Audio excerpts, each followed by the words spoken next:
It took me just a few days to finish off Season 2, Chapter 1 of Team Affinity, and in this video I just kind of want to go over my process, my method for doing this, and unlocking all of these cards within, like I said, the first few days that the season came out.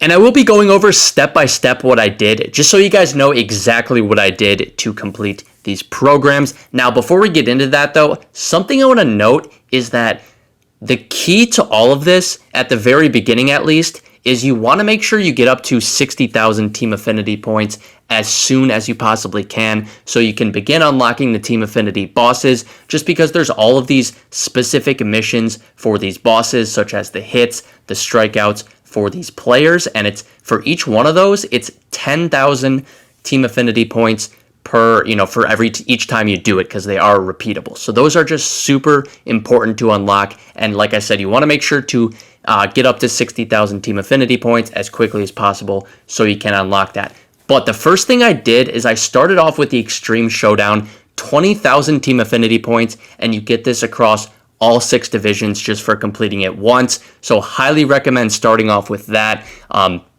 Next, I moved on and completed all of the exchanges. Now, all of the exchanges plus the Extreme Showdown actually equals 60,000 Team Affinity points. So this works out really well because, as I said, mentioned earlier, you want to get up to the 60,000 points. So basically, in total, once I complete all the exchanges and whatever, I got up to, I got all of the Team Affinity bosses from all 6 divisions. Now, the exchanges are expensive, so if you guys don't want to do all of them and just maybe want to do a couple of them, then also do the moments to try to get right up to that 60,000 Team Affinity points right away. So at this point, I had, 60k Team Affinity points in all the divisions and a boss unlocked from each division.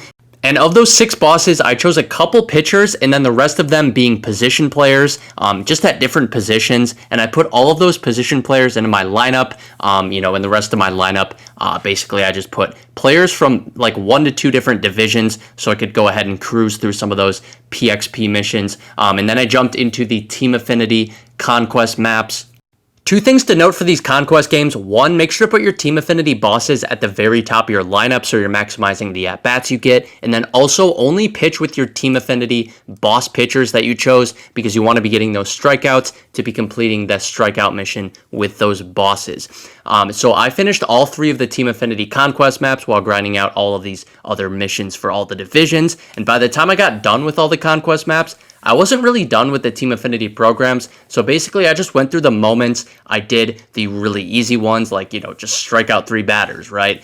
Get 2 hits. Like, some of these are really, really simple things. They're going to take just, a minute to do each one, right? And then on top, after those moments, basically, I needed even more progress, right? I still needed a little bit more progress, so what I did is I ended up going into play versus CPU, and I played rookie difficulty, being the home team, so I could pitch first. And that's most important to know, just because, for this example I'm showing you, I'd choose like Josh Hader, be the home team on rookie, and I would grind out strikeouts with Josh Hader. And basically, I would play through the play versus CPU game until I hit the 10 strikeouts with Josh Hader, because then I would, complete that mission with him, and then I could quit out. That would count. I could hop back and do another game, and then I could, do that strikeout mission again, all while, hitting with your bosses as well, which would give you, even more progress towards other missions with those hitters and whatnot. So you're kind of just flying through that strikeout one, racking up the strikeouts and completing that one, because it is 10,000 Team Affinity points, which is a lot, honestly. And I just think it's the most efficient way to do that one, I think, and to go through and complete these programs.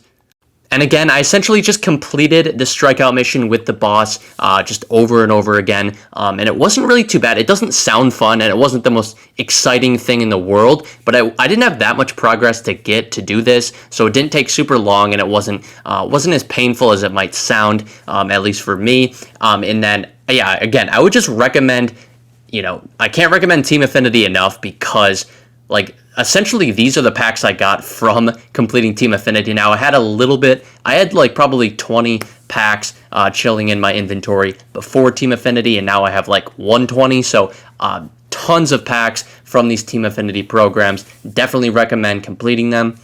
But that is how I completed Team Affinity in just a few days. Let me know how your guys' grind is going for Team Affinity. If you're even grinding Team Affinity, let me know down in the comments below. Otherwise, that's going to be it for the video. I do appreciate you guys for sticking around and watching this one. See you guys next time. Peace.